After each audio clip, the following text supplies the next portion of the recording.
तनिषा भिसेंच्या मृत्यू प्रकरणी आतापर्यंत 3 अहवाल सादर झालेत।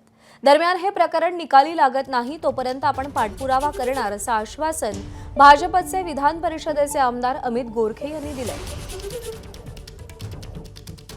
आता तरी मी ज्या पद्धतीनं मुख्यमंत्र्यांनी सगळ्या कमिटीज बसवल्या आणि जे अहवाल आता येतात त्याबद्दल मी समाधानी आहे, पण आणखी फास्ट ट्रॅकवर व्हावं यासाठी मी प्रयत्नात आहे। मी उद्या पुन्हा एकदा माननीय मुंबईत जाऊन माननीय मुख्यमंत्री यांची परत एकदा या विषयात भेट घेतो।